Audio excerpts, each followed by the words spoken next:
Well, to me, it's not echoing to anyone else. No, we're having some technical difficulties based on my lack of preparedness, everybody. So we are really and truly live now. I'm going to suggest to our guest that she turn off her speakers and see if that works for her because she's getting an echo on her end. Am I now? No, it went away. Okay, great. Wonderful. I'm so tech savvy. I solved that myself. So. All right. Well, we are live now. And before we begin, I just want to make sure folks know that if you tell StreamYard that they can use your Facebook name, then we get to see who you are in the comments as you leave them. Otherwise, our guest will have to go back to Facebook and look up the comments to see who made them, because it'll just say Facebook user as we're going along, which is fine. I just want you to know that if you have a personal connection and it just shows up as Facebook user, we won't be able to see who you are. So until later. So Joel, why don't you go ahead and lead us in now? You already had such a great lead in. I don't know if I can. It's your job, Joel. I'm back. So, hey everybody, thank you for joining us as always for your favorite weekly series, Grace Under Pressure, where we interview some of our favorite royal consorts from around the known world. This week is Duchess Cecelia of the Outlands.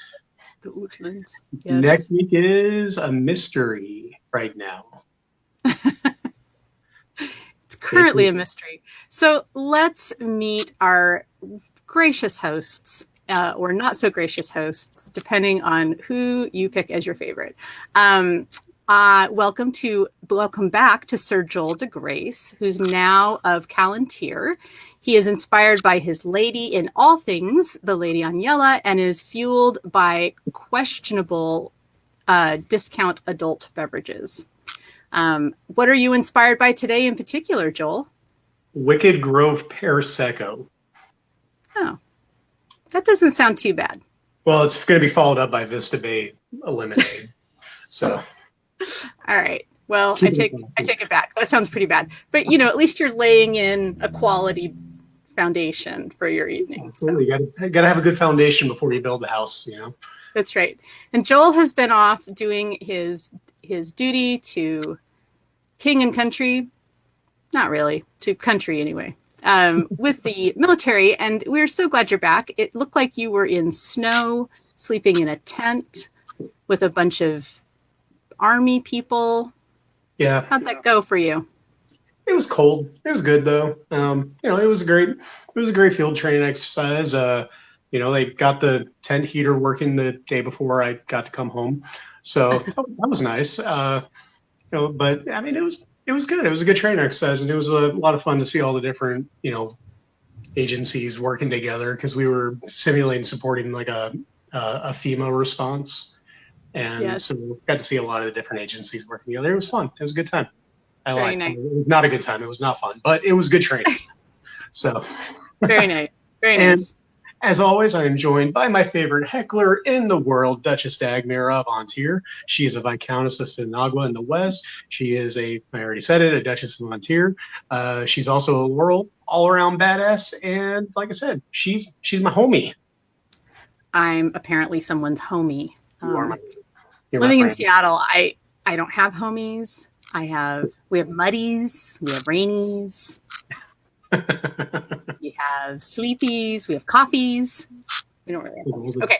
Well, anyway, as always, we would love to also extend a very special thank you to Rithkin and to Ashaxi for hosting us on the Sisters Interview Network.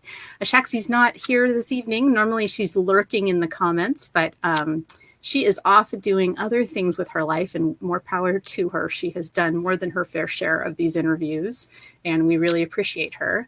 As always, want to make sure people know that the Sisters Interview Network has been an extraordinary resource during the pandemic, and has really enabled us, Joel and I, to introduce a lot of our favorite royal peers and some new favorites, and also to elevate the voices of people that lots of us have never heard. So that's pretty exciting too. just to make sure that folks from around the known world are able to get to know each other a little better. So it's been a silver lining of the pandemic.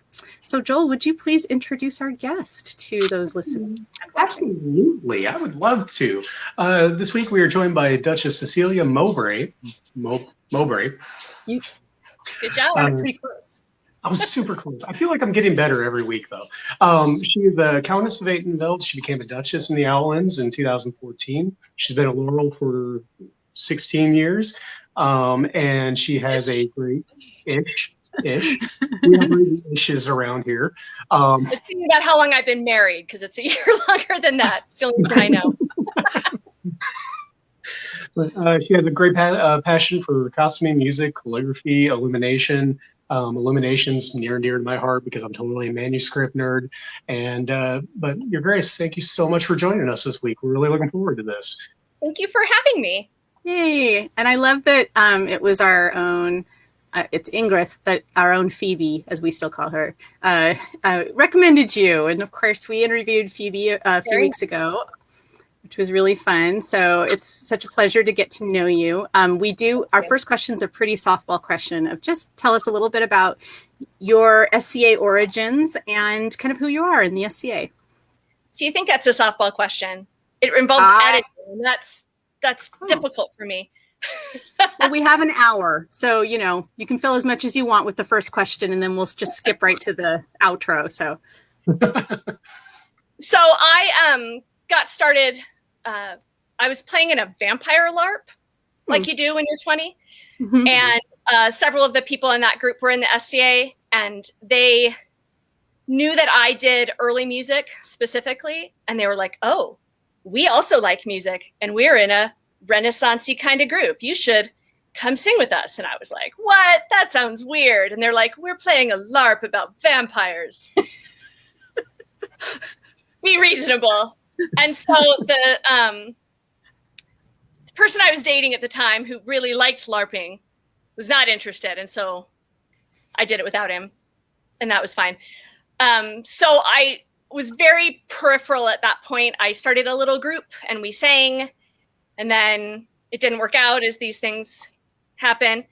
But then I met a different boy, and he actually was part of a live steel group called the Empire Chivalry and Steel. And he was super, super active in that group. And so then I became super active in that group, like you do. And learned how to sew and learned how to do calligraphy and illuminate. And then we went back to the SCA, and there we stayed. And when we joined the SCA, we became attached to Duke Matthias of blessed memory.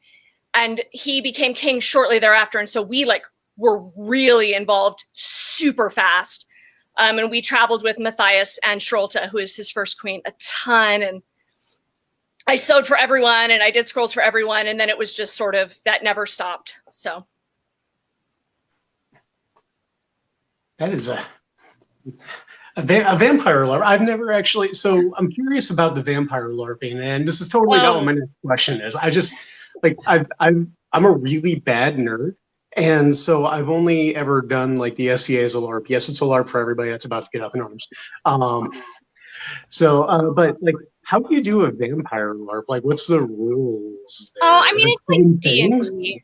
It's like D&D, but with vampires. There's a rule book, and you got a DM, and he wanders around, and honestly, I was not super into it. Let's be honest. I was in it for a boy. So I ended up sort of helping out. And so they would assign me random characters and I would just sort of show up. And I played a Russian bouncer once. That was super fun. That's awesome. So I'm not an especially large person, but I do a decent Russian accent. It's very stereotyped, but it worked for the context. I got my head cut off once. That was super fun. Really, it was an excuse to wear cocktail dresses when I was 20. I mean. Okay. Yeah. All right.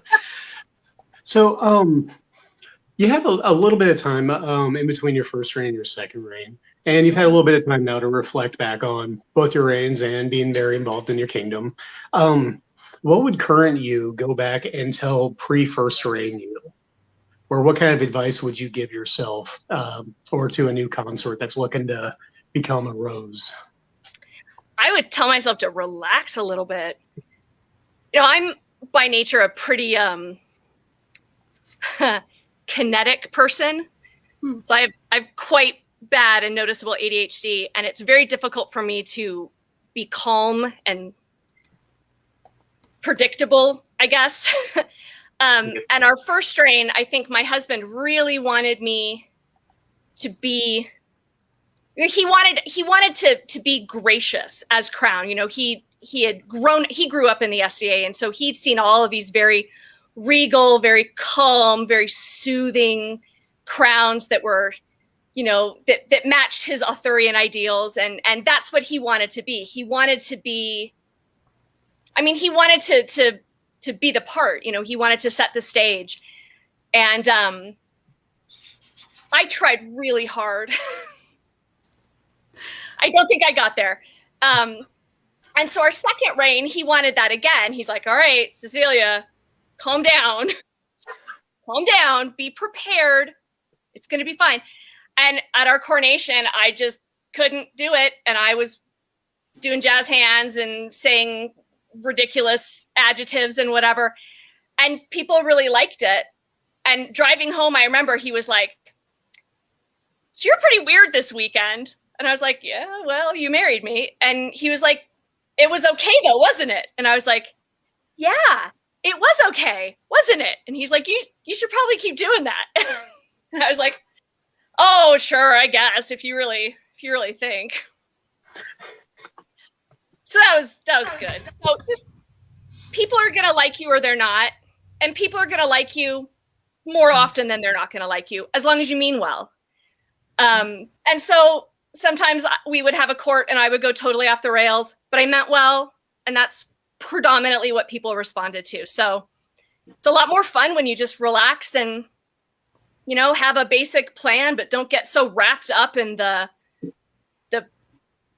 kind of the formula of being crowned that you lose track of the fact that the point is to enable other people to have a good time. And if you're not having a good time because you're so tense all the time, then everyone's going to pick up on that, and it's going to be boring and disconnected and just be weird. It's fine. Oh, I got that on lock then. As I like to remind people, our listeners and guests alike, this is a fancy dress cocktail party in a cow pasture. So if we're going to take it so seriously that we wrap ourselves around our own axles about it, like, what's the point? So I think there's a line, of course, between making a mockery of what we're doing and having fun. And I think the having fun part is really essential, regardless of the level of, rank or responsibility that you have. It's always important to keep your eye on that. So I think my husband comes from a theater background. I come from a musical theater background, which is not the same. And so he did a lot of Shakespeare in high school, and that's sort of what he always thought of was, he wanted to do St. Crispian's Day, and I wanted to sing If I Were a Rich Man. And those are not necessarily compatible, but it worked out. So it was fine. I do think the main difference though is in how much time you have to go and smoke outside of the theater door between scenes, because in theater that you have long periods of time when you're not on stage. In musical theater, if you're not singing, you're in the chorus. So you kind of got to be there the whole time, and you really can't smoke anyway if you're doing musical theater. And you shouldn't smoke anyway, guys, full stop. But whatever you are smoking. I think that's the main difference. So in musical theater, you have to be on all the time. You really have to be aware of, and you might also be dancing. Right? I'll tell you, a lot of dancing and weird dancing. I threw a rubber chicken at someone on stage once. That was fun. Very good. Wait, yeah. I wasn't supposed to. Oh, that's even better. It's fine. I love it. I made rapier fighters fight with a rubber chicken later, so it totally fed into my SCA arc. Even better. As we're talking, I'm going to go ahead and put some slides up. if I can figure out how to do this again, as well as we were doing it before we went online. So let's see what I can do here. I have to share the right screen. You guys don't want to see my taxes or my grad school assignments. I'd be confused by I both might of them. want to see your grad school assignments. I mean, I'm a bit of an academic wonk, so. Well, I'm going into a special ed teaching program, so we'll That's see. awesome. I figure it's going to help me a lot, not just I was a teaching science special ed. teacher for my last career, so. Okay, well, I'm happy to share with you as I go along. So what are we looking at here? So this is my first coronation.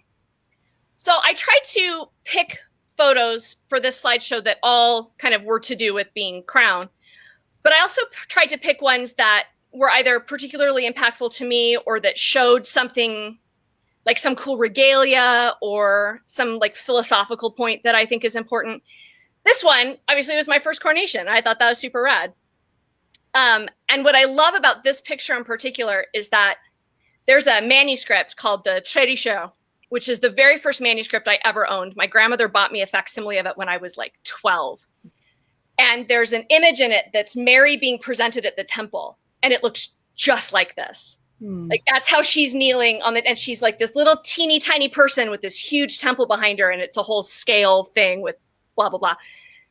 But when I saw this photo, I was like, oh my God, it's Mary at the temple. And I was like super excited. And Walrick was like, what? What are you talking about? You're even wearing blue. I know. Well, Satan belt, you got to wear blue. You know, we were talking about that last week in our last interview about how important it is that you only reign in kingdoms where you like the colors. Right. But I got to tell you, I'm not a fan of yellow and both my kingdoms. But I love blue and I love green, so it works out. These outfits were made by Hanim Ari Usni of Atenvelt, and I asked her to do it. The suns are gold leafed. The other side of my dress is diagonal stripes, which I was crazy about, and I knew I was never going to have the patience or the time to do it myself. And she used to be a quilter. She did a really good job. And then I had to give that dress up when I moved here, and so I actually gave it to her. She has similar build to me, so she wears it now. That's all good. But it's a really cool moment. And you can see looking over my head is Countess Mariana, who's my very best friend.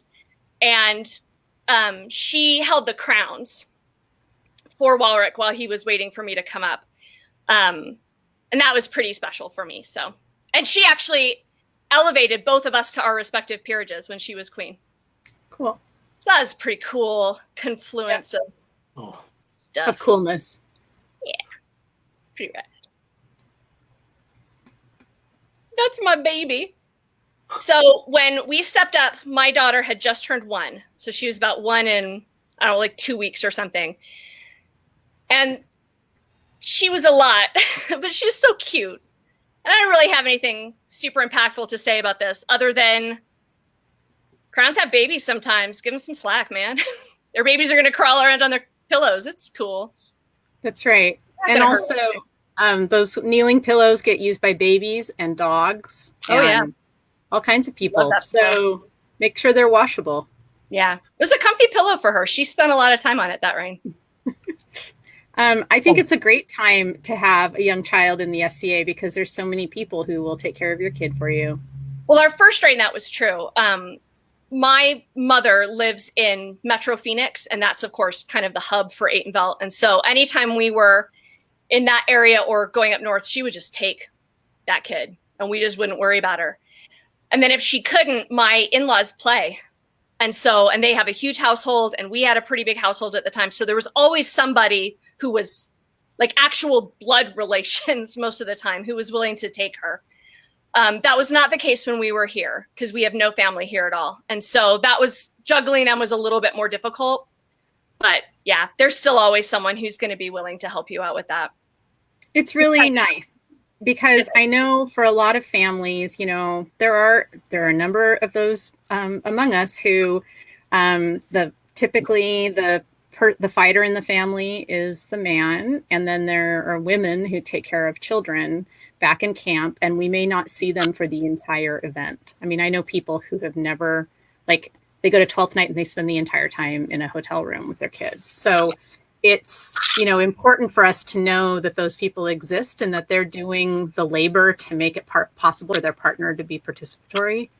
And that sometimes that can delay their full participation, and we shouldn't use that against them when considering them for awards and recognition for the type of work that they're doing, which is in fact making the SCA, helping to make the SCA possible. Absolutely. Yeah. And I'm lucky. Walrick he is a great dad, and he would have her on the throne with him, and he'd take her out on the field with him while he was marshalling. Well, not marshalling. That would be child welfare situation. But, he was really effective marshalling staff. Yeah, don't hit me. Yeah. And in fact, he's always been very supportive. He and I were sort of at equal places in our peerage journey when we got together. He's my second husband in the SCA. And how do I want to phrase that? He has never expected me to take second to him. In fact, I was elevated before him, which I love to remind him of sometimes. But we were at very equal levels in our journey when we were together. And so I am lucky in that I didn't have that experience with him, where I was even still sort of expected. I mean, when the babies were little, like he was going to fight, they were fine, with me. It wasn't a huge hardship, and I just took them with me places. And then now, if I need to go to an A&S event or I want to go to coronation and I don't want to deal with them, he just stays home, and he doesn't mind that at all. He's very, very participatory. I'm lucky in that regard, I think. Wonderful. Yeah, he's pretty rad. But nonetheless, here we are. An hour after the previous picture, and this is the other thing, right? Give us a break with your crown with a baby. Like, I had just spent an hour trying to get that baby to go to sleep, and I had sung her every song from Chess, every song from Mamma Mia, and like a whole bunch of weird 16th century madrigals, and I finally got her to sleep. But it was my Queen's Champion tournament, so really I should have been out watching that, and I kind of couldn't. And nobody gave me any grief for it. Everyone was very generous and gracious about that. And I was like, well, I'm going to sit on this throne for the next 2 hours. And I'm really uncomfortable in that picture. It was so uncomfortable. And they're just like, it's cool. We'll just wait. Like, cool. Thanks. That's great.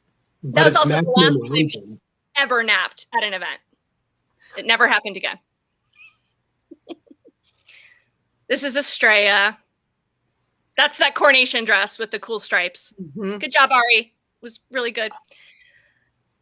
This is an experience that I did not have in the Outlands. This was great. I mean, getting to walk at the head of an army like that, out to the field with all the banners and everyone looking their best. Man, that was cool. And there's Mariana behind us again. Off to the side of Walrick is his squire / best friend, Crispin. What a cool experience to share with the kingdom, just to be the focal point for that kind of intention. It was a powerful experience for both of us, and it was pretty rad. I only sort of remember it because I was really hopped up on pain medication. I had a herniated disc.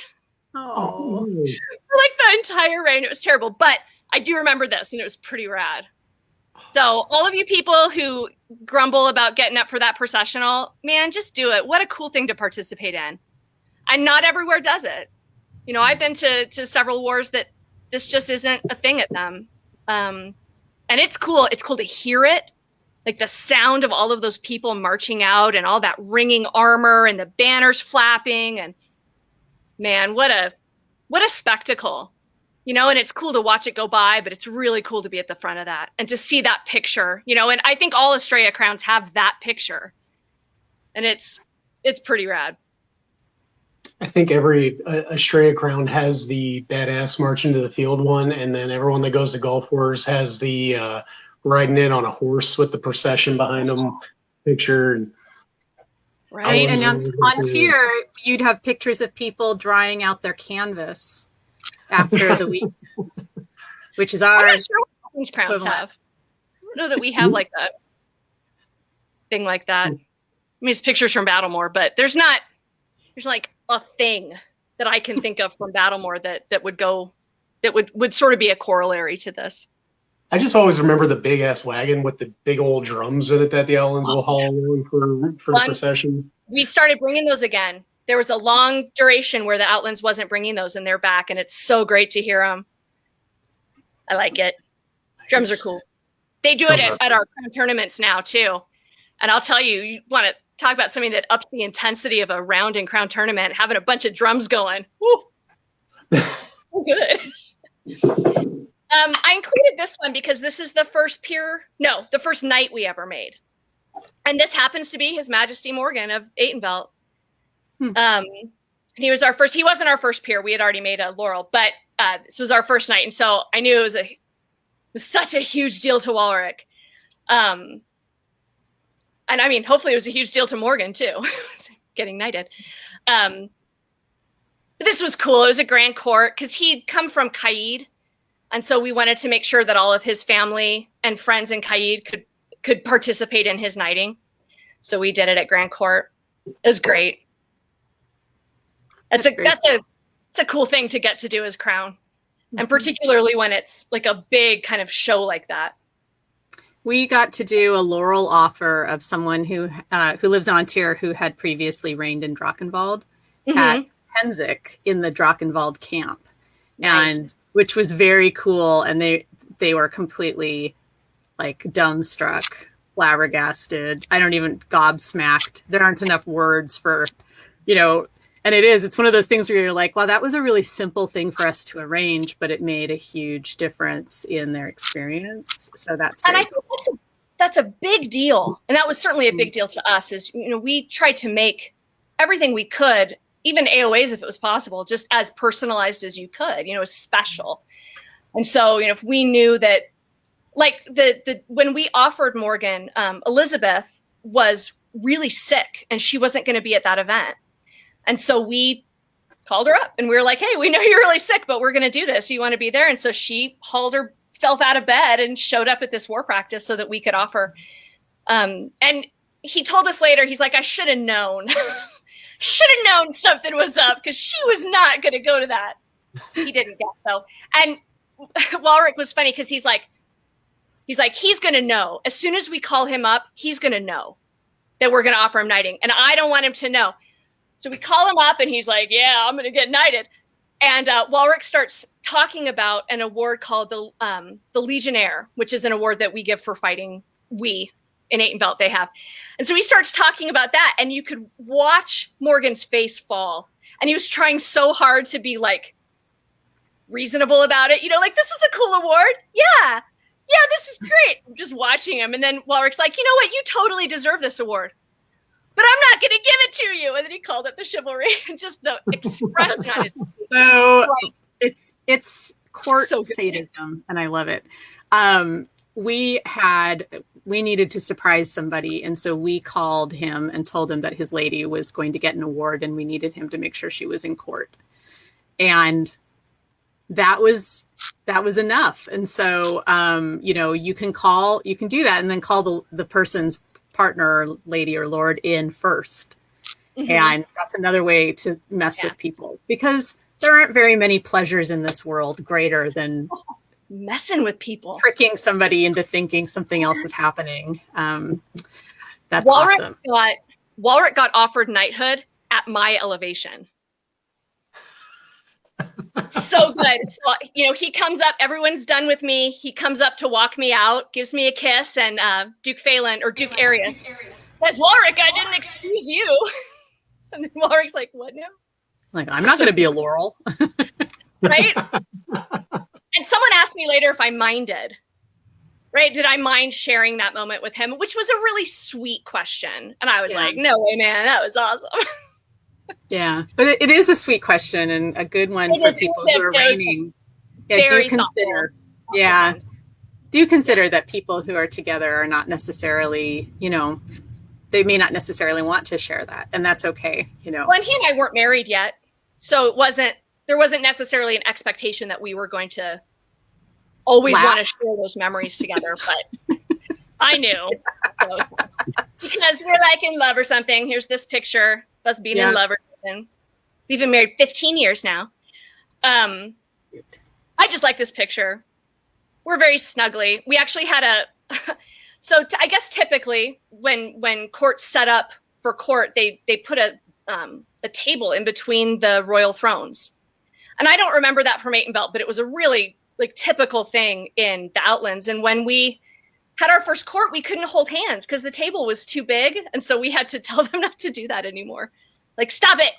Put that table in the front. It's not okay. Well, yeah, and we had the same experience where the thrones would get set up with like a chest or something in between. Yeah. And it wasn't, I mean, yes, we like to hold hands, but we also were like, we want to talk to each other, you know, in private sometimes, you know, please don't. This person again? Yeah, please don't. And we also didn't want a person between us. So, you know, put the thrones together. Yeah. Anyway. Yeah, so that was the crown tournament. You're snuggling. This is cute. This was the crown tournament that Walrick won in the Outlands, and that's our little family. Of course, that's quite a while ago. That little baby is now 10, and the big one is 13. She's in the room next to me, yelling really loudly. Hopefully you can't hear her. Nope. Not a thing. They're fighting about something. God knows what. I made a plate of food for my 13-year-old before I came upstairs, so hopefully he's hoovering that up and won't start yelling himself. So my 13-year-old was in charge of dinner tonight, so I can't tell if they're actually fighting or if they're just I don't know what they're doing. It's distracting. I'll ignore it.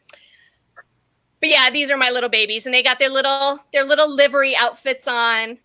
And can see I have like a patch on my shoulder, and Walrick has one on his chest, and it's each other's badges.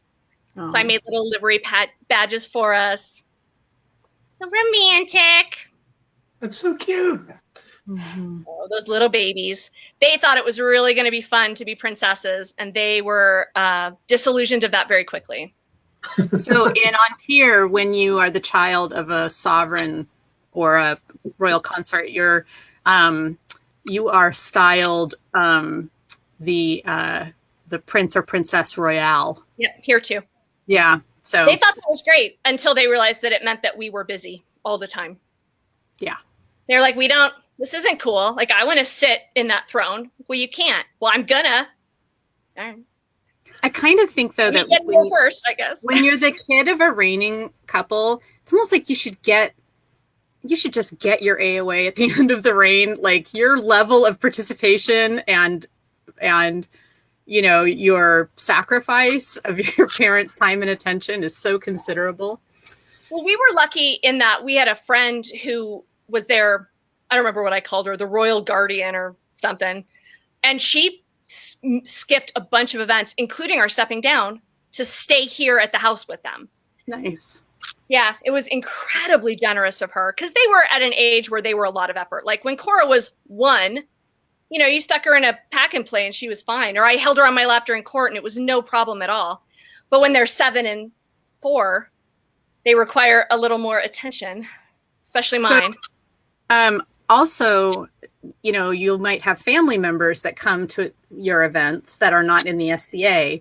And in I believe our first reign, my mom came to an event and I had assigned one of my guards to spend the day with her. And I was like, can you just make sure she always has what she needs and she knows where our tent is and, you know, she has company. And he's like, oh, sure, no problem. And he was lovely and he did exactly what he was told. And at the end of the day, she's like, I can't get this guy to stop following me. He won't leave me alone. He goes with me everywhere. He insists on carrying my stuff for me. You know, he walked me everywhere around today. I told him he didn't need to do that. And I'm like, Mom, that was his job today. He wanted to do that. It was his assignment.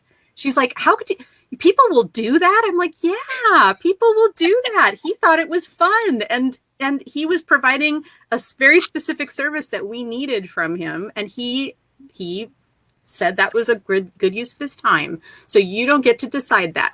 So, just accept it. It was just really funny. She's like, that man is just following me everywhere.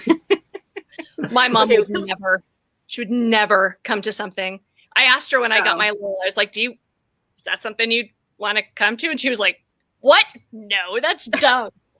That's a dumb hobby. What are you doing? That's dumb. Like, I got it, Mom. You think it's dumb? It's super dumb. Okay. My mom and dad came one event, and they're like, oh, that's a thing. Bye.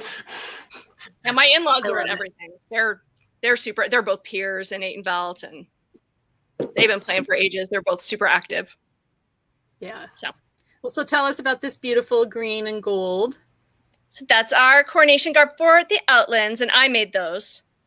They're cool because I was not working anymore, out of the house at least, and my children were the difference.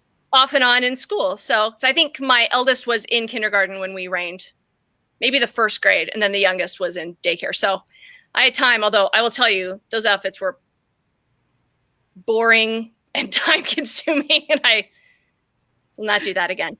But it looks so good. Thank you. I was pretty pleased with how it turned out. We didn't want to match, but we wanted to match. Yeah. We wanted to coordinate, not match. Yeah. In Ontier, we have a checky, yellow and white checky background. Yes, I know it's called a field. Yes, I know it's argent or whatever people. But it's yellow and white checkerboard. And your rite of passage in Ontier is when you've had to make checky. Whether it's for your own reign, or you're making it for someone's clothes, or you're making regalia, and everyone has their technique, everyone has their preferred materials, and their way of making checky. And that is where the quilters really shine, is when you're doing a checkerboard pattern with fabric. I did one recently for His Highness of 8 and Belt, Zipser. He got his laurel at the last Estrella. And I made his outfit, and it had a red and white down the front, and it was wool, and it was so bulky, and I had to hand fell all the seams down. It was the worst thing I ever did. Lucky I like him so much. It was horrible, and I hated it. And then I didn't even get to go to Estrella. Oh, there are certain garments and certain styles where you're like, this is probably best left for somebody who has more enthusiasm than me. I think I'm done. Yeah, I'm not doing that again. Yep. No more peerages for you. You've already got 2. Yes, calm down. Stop getting peerages, Zipser. I mean, no. Well, you'll have a royal peerage soon. I'm not making you anything else. So this picture, witness. Sorry. So this picture is just a cool moment. This was us investing the first baronesses of Cairgalen. And they're good friends of mine. And it was just such a delight to do it. And I mean, it was meaningful in part because it was like a cool equity kind of moment, but really they're just wonderful people. And so I loved that we got to invest them, period. But then how cool is it that it was, one of the first, it was certainly the first same-sex couple in the Outlands to be Baron and Baroness. And they're marvelous. I love them both tremendously. That's Matilda and Anne by God. In case you're wondering. Gauntlets. I love those two. They are fantastic people. Aren't they brilliant? Love them. I love you guys so much. What is it, the flying monkeys? Is that what they call it? Yep. That's their For thing. Cairgalen, yeah, they have the monkeys. It's awesome. They indulged a lot of my weird little projects that I wanted to do, like playing True Outlander, which I don't know if you're a New Girl fan. But I said, wouldn't it be funny if we had our own version of True American? And Matilda said, why, yes, Your Majesty, it would. Let me get that ready for you. And I'm going to tell you, I was sick, so I couldn't participate. I have never laughed so much in my life. Everyone was so drunk. And it was all like, it turned into like a pub quiz, like Outlands history, but nobody knew because Matilda is just such a wonk about that. So she was asking all these really detailed questions and nobody knew the answers. And so everyone was just drunk all the time. It's great. I think I even played that one. Almost died. It's never been played again. It was just the one time. Oh, okay. So this picture I picked, even though it's really unbelievably unflattering of me, But I picked it because it's a super important moment to me, and it also has some really cool regalia in it. So this is Baron Andros of blessed memory, unfortunately, receiving his white scarf. And that by itself is a very important moment to me. He passed away a couple of years ago, very sadly, from, I think it was leukemia, very young. And so what a cool thing to get to do as queen is to make people members of the white scarf community. But the other reason I picked this is because what I've got in my hand there is a really cool piece of Outlands regalia, which is the baby white scarf. So we have a baby knight's chain, which has links from the chains of every knight who's been made in the Outlands. And it's big enough that people wear it as a baldric. They have to loop it twice, and, you know, it gets cleaned up from time to time. But everyone who gets elevated here gets knighted with that chain, and then they add a link to it, and then they give it to the next knight. And it's just so cool. Like, Walric is heartbroken every time it comes out because he wasn't knighted here. So he doesn't get to be on that chain. And every time he sees it, he's like, he wants so badly to be part of it because it's so cool. Well, so the white scarves have one too.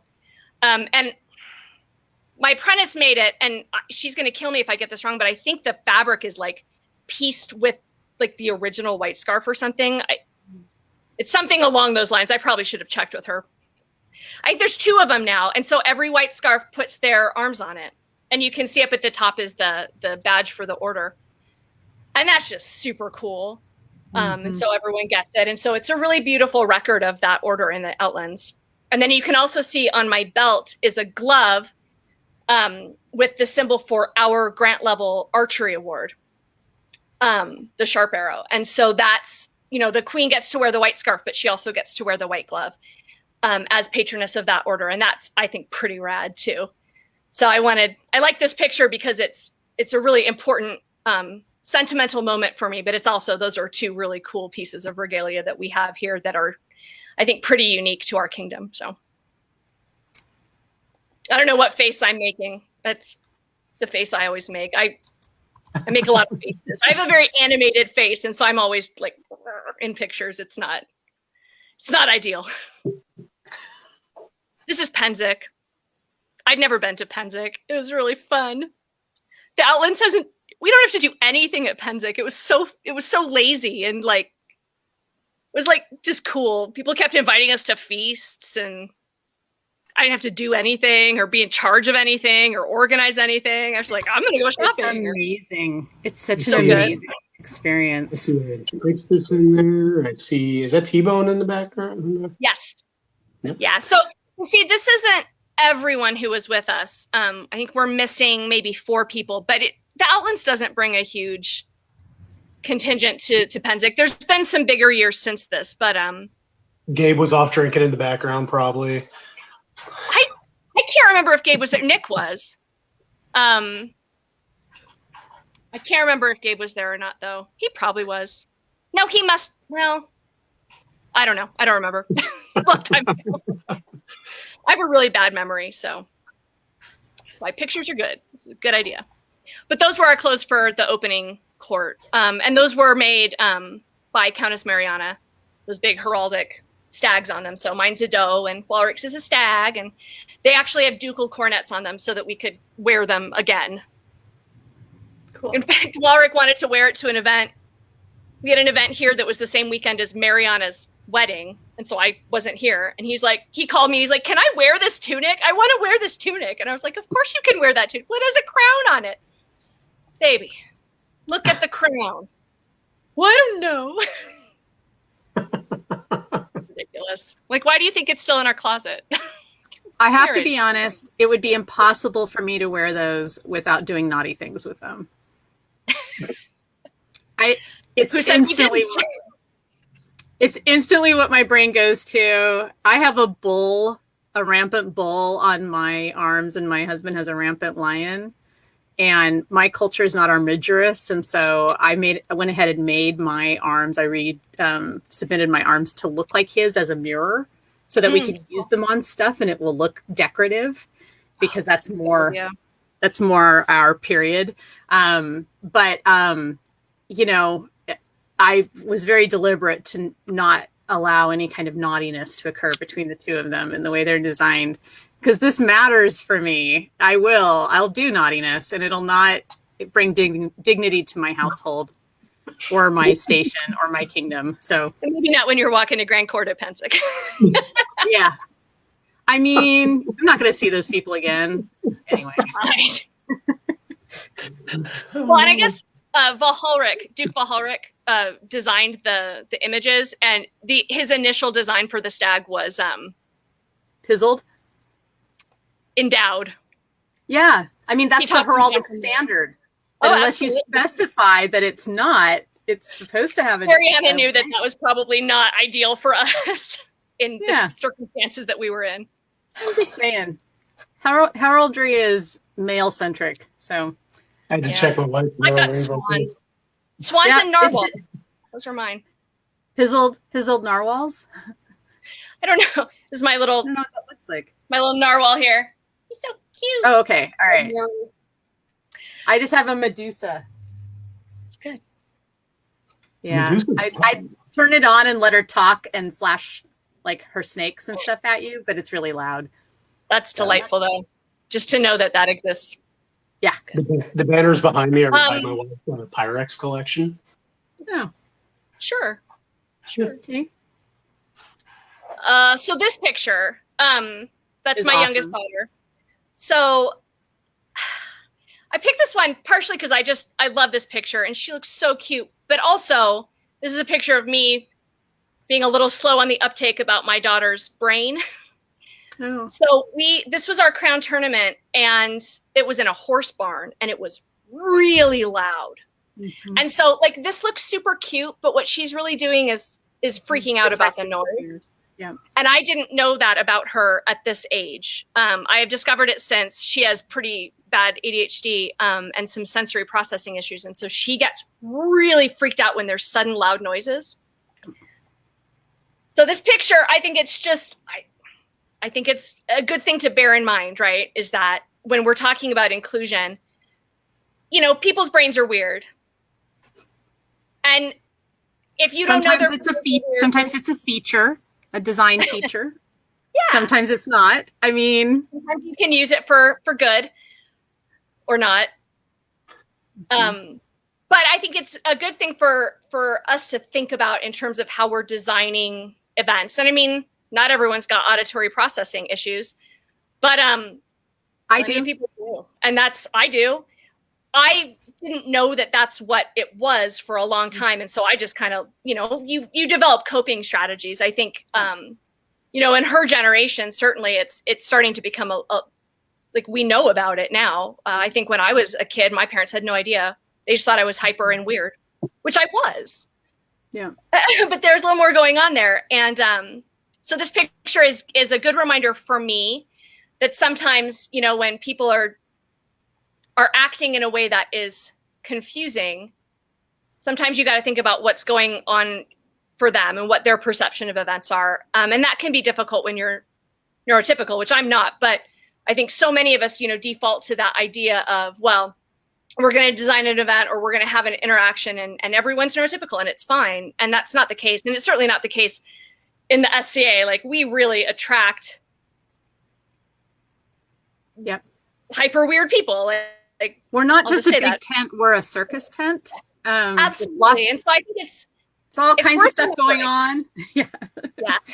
And I think particularly like there's so much going on in events and there's so much noise and there's so much movement. And there's so much to think about and remember. And there's these structures and, you know, names and titles and outfits and heraldry and like there's just so much for brains to deal with. Particularly if you're involved in sort of the spectacle of the SCA, if you're in court or you're, you know, doing stuff, it's just a lot to keep track of. Yeah. And I think it's just good to remember that sometimes people need a minute or they need to process it differently or they need a coping tool that might seem a little odd to you, but that works for them. And let's just be a little gracious and give people a break sometimes. I appreciate you saying that because the ESCA, if you will, has really moved the needle on that for a lot of people. I mean, we had people that we just weren't seeing at events anymore because there were a lot of reasons having to do with equity, having to do with affordability, having to do with, a parent of a child with a disability.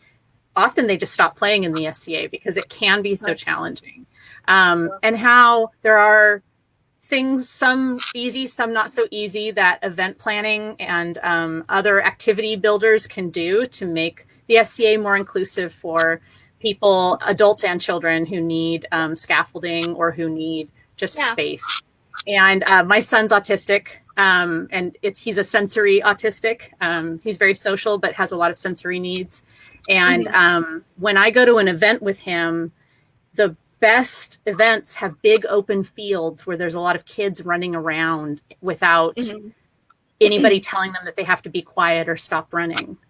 Because kids like him need a place where they can kind of go and not worry about tripping over tent stakes, and, not worry about there being too loud or there being too this or too that or too that.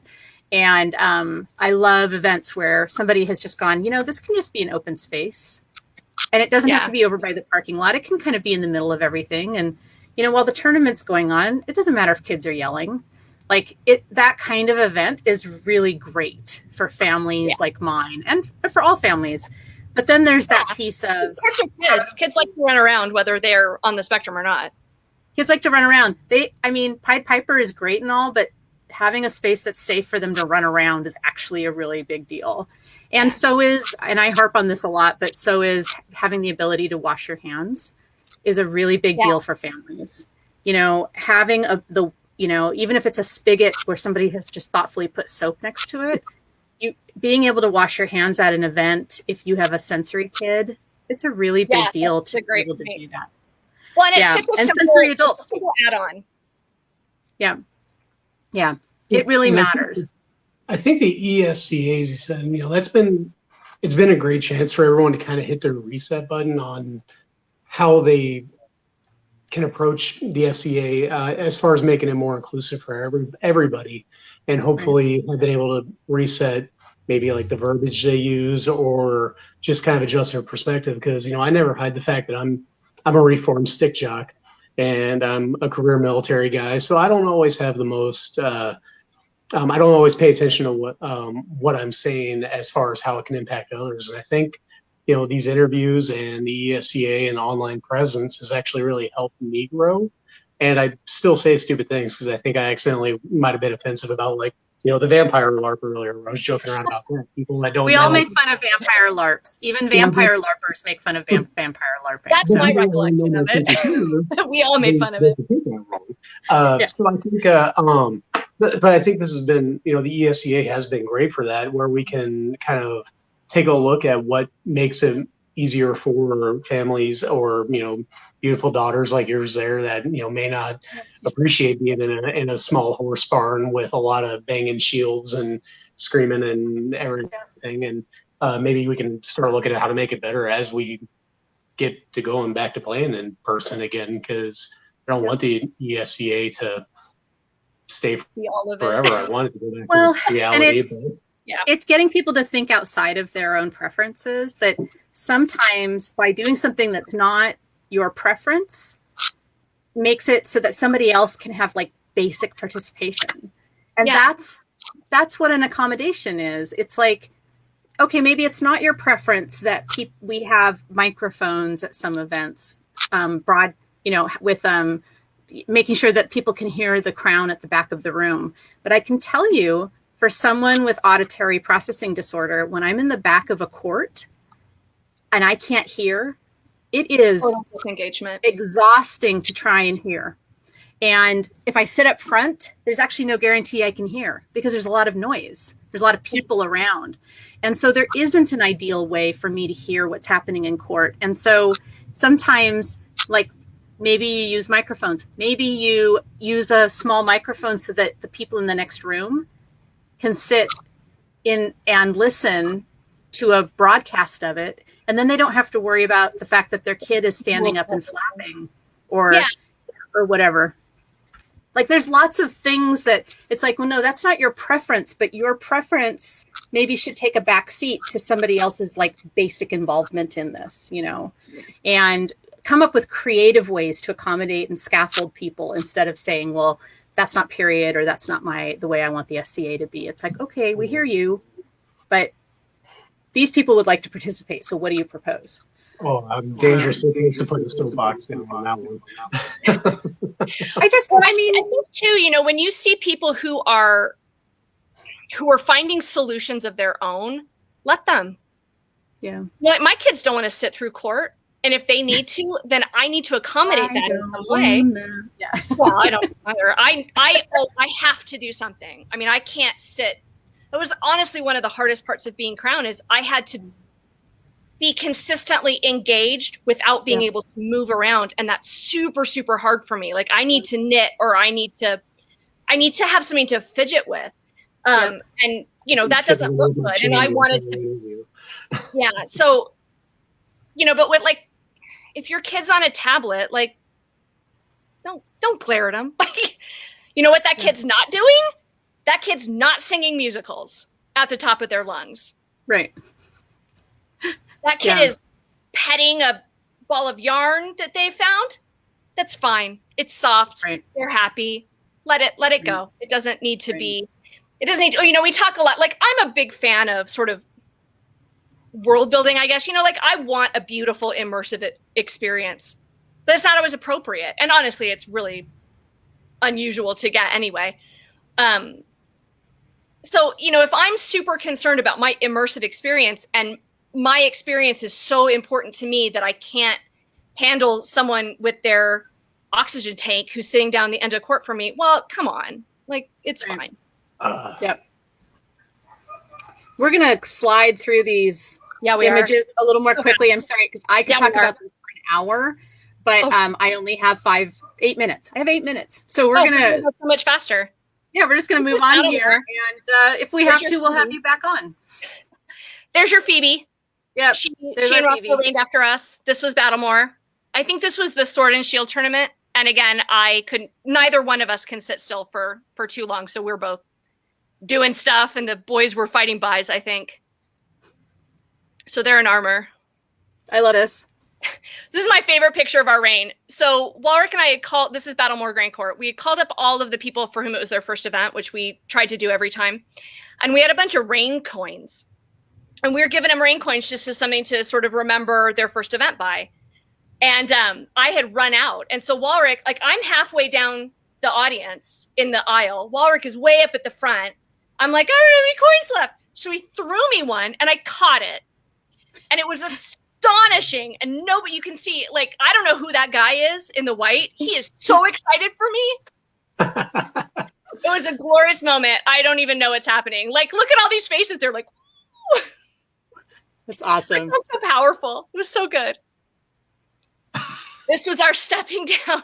So a friend of mine is Viscountess Cecelia of the Miss, and she writes a lot of songs. And I had mentioned to her at one point in our relationship how cool it would be to have a song written. Like, that's cool. So I didn't think anything of it. Here I am stepping down court. My Queen's champion says he has a presentation done, or Sir Michelangelo, and Valbrand, who's now with you guys in Ontier. They come out with my presentation, which is Ciela singing me a song. And so this is us realizing what's going on. The next picture that I did not include is us, both of us crying, because it was so sweet and impactful. And she'd been, like, hiding out the entire day on this site. I had no idea she was there. It was just, what a magical gift. Like, I don't even know. It was so good. It was so good. It's a great photo too. So one of the cool things you get to do as a peer, right, is hold regalia. And so as a Lady of the Rose, sometimes you get asked to hold the crown when you're in between. And it's just a cool thing to get to do as a Lady of the Rose. I've gotten to do it twice now. So this was the coronation of Robert Magnus. Grim and Daddy Bobby. Yep, Grim and Daddy Bobby. And what was nice about this is I was able to stand behind the thrones. That's often not the case. And what's really awkward about this is that there's nowhere in the ceremony for the Lady of the Rose to be dismissed. Oh. And so we have regalia for all the peerages, right? So all the peerages come up, they each have a line, they get their regalia, they stand off to the side, the new king is crowned, they bring their regalia back and they leave. And Lady of the Rose is just like, I don't know what I'm doing. Like in our last coronation, at His Majesty Bela's coronation, I performed this role too, and he didn't dismiss me. And so I was just standing there, like in front of my Baron and Baroness, just like, hey, what's up? Standing here, middle of the coronation. I don't know what's happening. Cool. That's and then fantastic. slowly back away. Super awkward. That's a cool thing to get to do. I like that. That job that's fun. Oops. Oh, this is my Lady of the Rose rapier tournament team from Battlemore. They're just such darlings. I love this picture. They made these tabards as a surprise for me.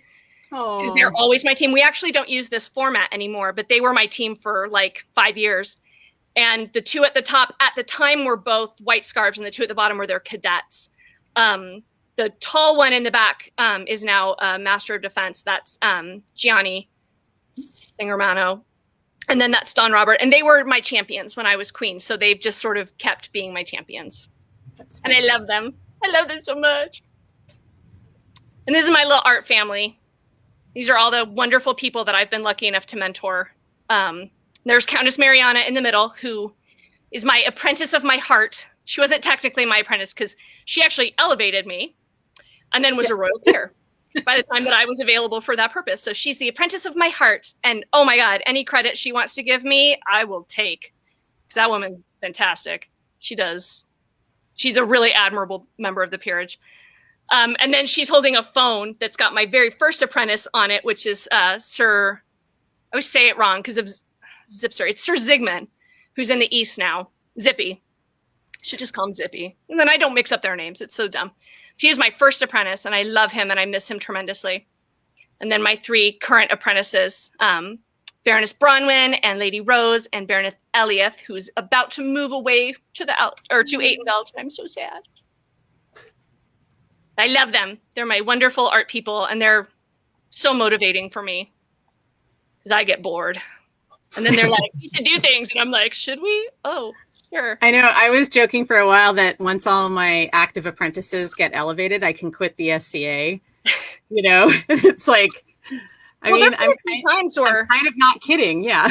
Yeah. There's been a few times where I'm like, I've made all the dresses I want to make, and I don't know, it's like a lot of work to bring these kids to events, and people want me to be in charge of stuff, and I don't want to do that because that's terrible, and and then they're like, I need help with this, and I'm like, oh, that's right, I have obligations to you, fine, whatever, and then I'm excited again, so it's fine. Yeah. I'm lucky. My squire doesn't even fight, and she's my only squire, so it works out really well for me. You just quit with no consequences. You should. I show up, do stuff, and like, hey, you okay over there? Yep. All right. See? Yeah, Walrus Squire had wrist surgery recently, and he has two little children, and so he's not really playing. And his other squire got knighted a couple of years ago, and he had wrist surgery in last March, and he's like, I don't know if I can fight. Nah. Cool. I'll be in the SCA then. It's just going to be me now. That's not true. He'll figure it out eventually, but so I know we had much opportunity. So I know we're running a little short on time, but there's one question that's it's probably my favorite one that I like to ask, and that is, what is your favorite piece of advice to give at vigils? The core of the advice that you try to impart on a new peer, someone that's about to be recognized. So that's a funny question. My husband and I always go into vigils together, and a few years ago, I had a favorite piece of advice, but he always talks first, and he took it. And I was like, what did you just do? And he always credits me. He's like, there's something Cecelia always says, and I'm going to say it first. I was like, he's like, but it's so good. It makes me sound smart. And I was like, well. So he always talks about how it's important to have new goals, to always be goal setting. And so, you achieve your peerage and you think, well, crap, like everything's been leading to this. What do I do now? And that it's really important, to think, well, what's next? Because the peerage isn't the end. The peerage is the beginning of a more different journey. I think that's pretty good advice. Walrick. And so the advice like I most often give now is, you know, that you as a peer have the opportunity to break the stereotype of a peer. And it comes from, I don't know if you ever watched the show The Magicians. Mm-hmm. So one of the main characters is, the character is Indian, and the actor is, I don't actually know where he's from, but he's that ethnicity. And he was in an interview and someone asked him, you know, oh, what's it like to play a non-stereotyped Indian character? And I was like, oh, that's kind of a tacky question, but like the way it was phrased was weird. But he was like, you know what, it's really great because so many people, the first exposure they have to someone from a culture in this category is, you know, the guy from The Simpsons, right? You know, who runs the Quickie Mart. And that's not great. And so he said, what I have now is the opportunity to give someone a different first exposure to my culture or to a person of my, because that character isn't like particularly ethnic or anything. Like they're not referencing his culture, but, you know, saying if you grow up in an environment where you're not exposed to a lot of cultures, all you get is media representation. And so if everybody of a certain ethnicity is only represented in a certain way, then you stop and you never think about who that person is. But he said with that character, it had nothing to do with his ethnicity. It had to do with who that character was. And so you didn't stop at, oh, he's an Indian dude. Oh, there's the token Indian dude or whatever. Like he was a cool, complicated, interesting, very important member of that ensemble cast. And he said that was what mattered to him. And I thought, well, obviously being a peer is not quite at the same level as, you know, being stereotyped for your ethnicity, but we do face a certain amount of stereotyping and negative response just for being peers. And I said, you as a new peer have the opportunity to not just be your rank. I said, you have the opportunity to connect with somebody as a person who is also a peer. And then what you're doing is you're allowing somebody the opportunity to explore a person and not just a hat.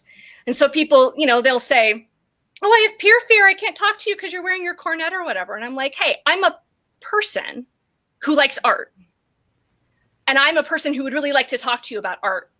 I'm not a person who is going to like be mean or judgy or be, cite your sources or what. I mean, I'll do that too, because I like citing sources. But I don't want that to be where someone stops with me, is just this or just this. I want them to talk to me. And I say, you know, you as a peer, you got to work for that because so many people are going to stop at this, or the belt or the chain, and they're going to see that, and then they're going to be done, and they're never going to explore any further.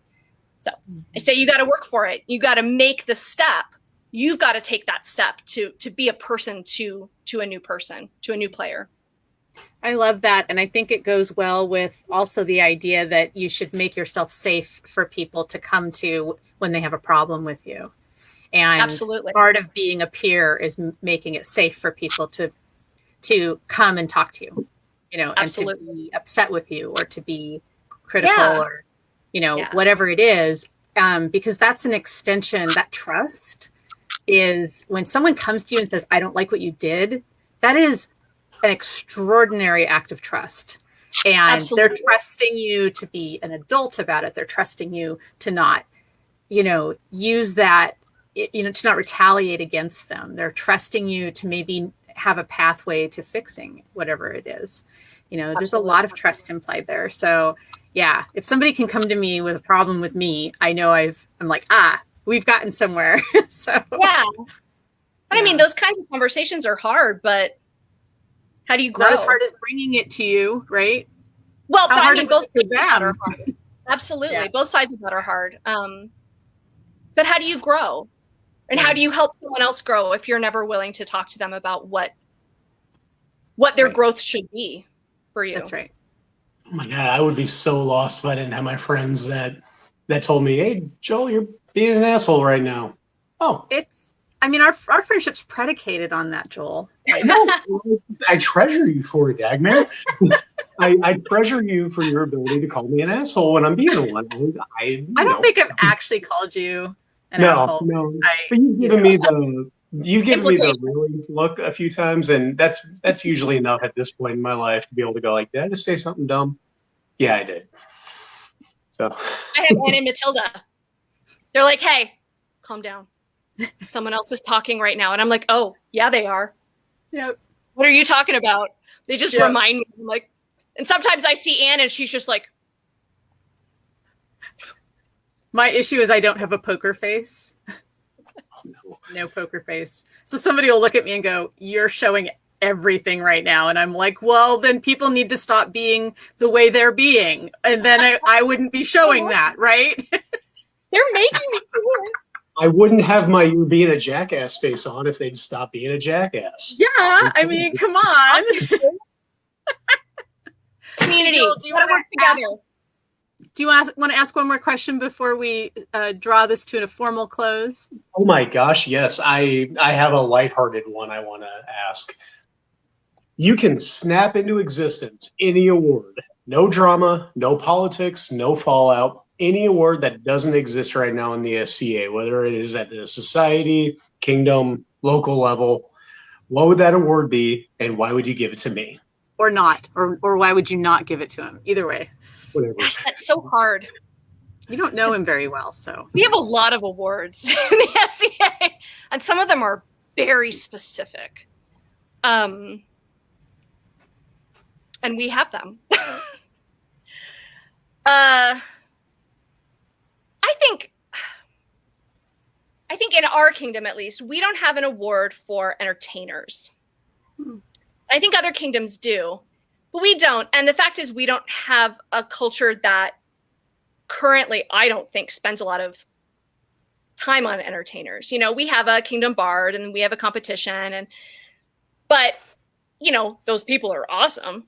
Our Windhever bard, but you know, our bardics aren't always super well attended by people who aren't participating in them. And you know, we have a choir here, a stag choir in the Outlands, and we have someone, my apprentice actually, who is sort of the business administrator of that, and she coordinates conductors and stuff. And so we're starting to have more music in courts, which is great. And most crowns are super accommodating when we want to perform.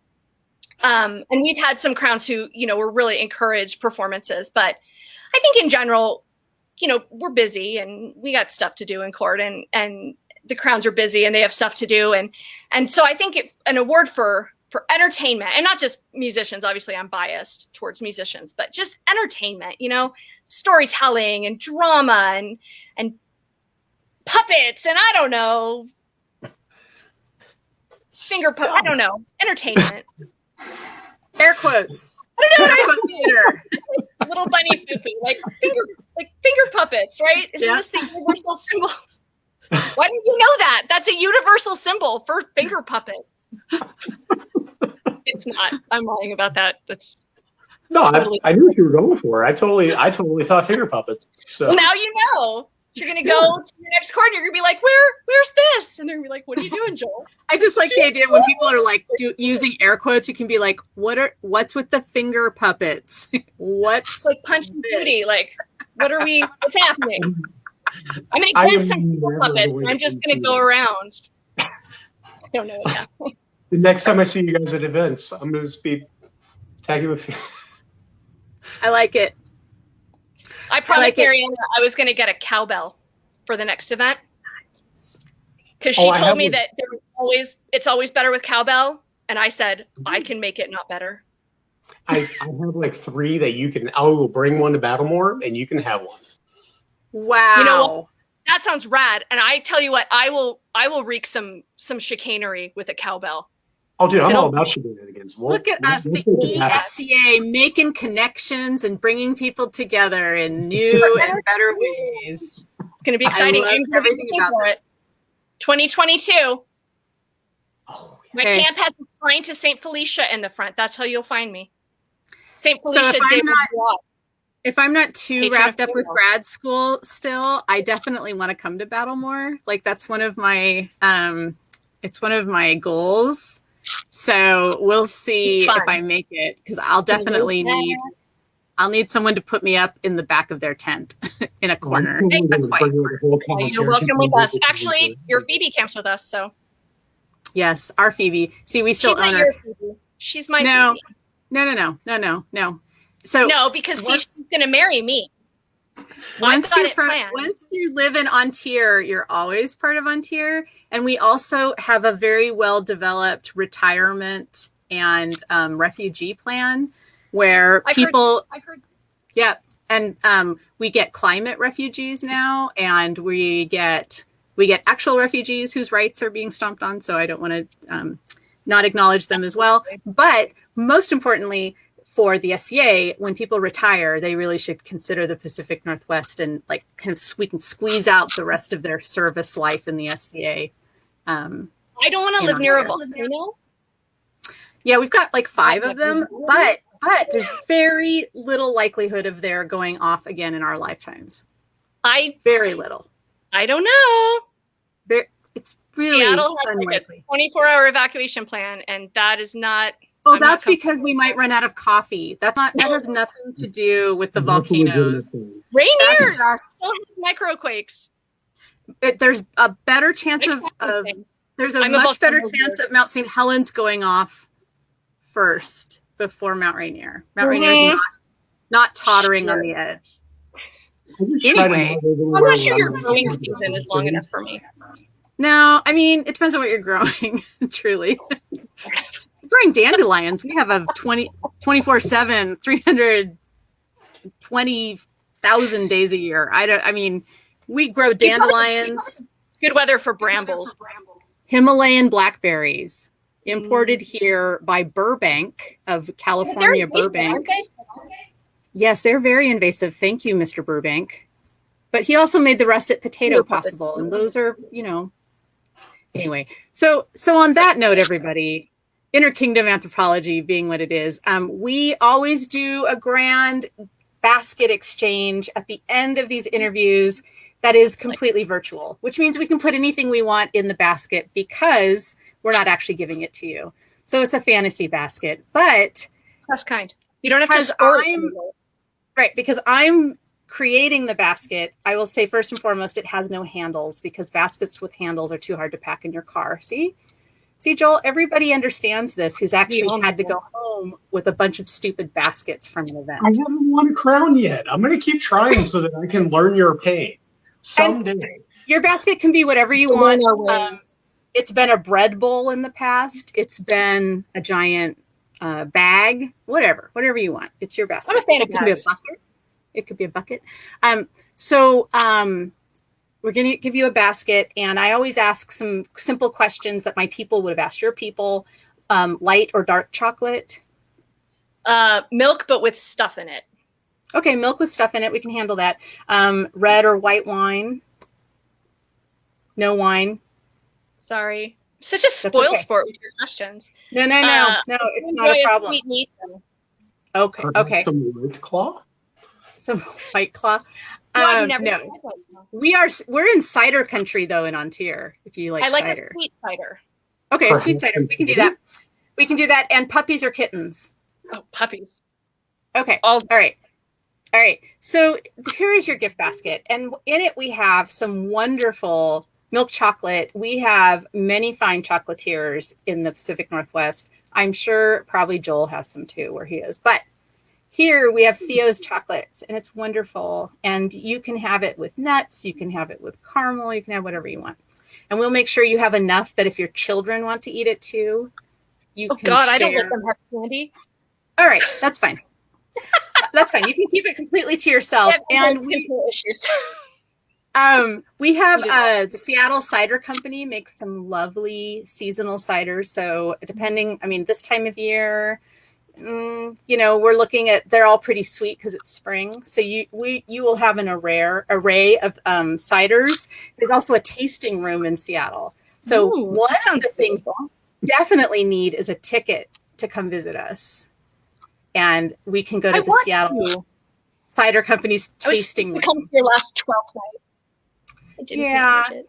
Well, you should come up for something. Anyway, and then we're not going to give you dogs because that is not an appropriate gift to give somebody, especially not at court. What we are going to do, though, is have a special tent and a litter of like 12-week-old puppies. They're old enough that they're really fun. and you get to just roll around with them and then leave them there, which is like super fun. And then Will they be if fluffy? they are going to be whatever you want. You want fluffy? Like Miniature like shields. do you like a husky? Oh, I love a husky. Okay, well, this is University of Washington territory, and it's the Huskies, so I'm sure we can find some Huskies for you. I'm more partial to a sheep or a corgi myself, or a dachshund, because that's what I have. So I'm a Labrador. Whatever you Labrador. want. Okay, that's a good solid choice, right? But then there's the other things we would give you. Like, I would love to design for you some hearing protection for your daughter that looks like Princess Leia hair, with like, so she could wear that and everybody would be like, that's amazing. Right. So her like sensory need would also become a feature for her where she's like, yeah, I look really cool in this.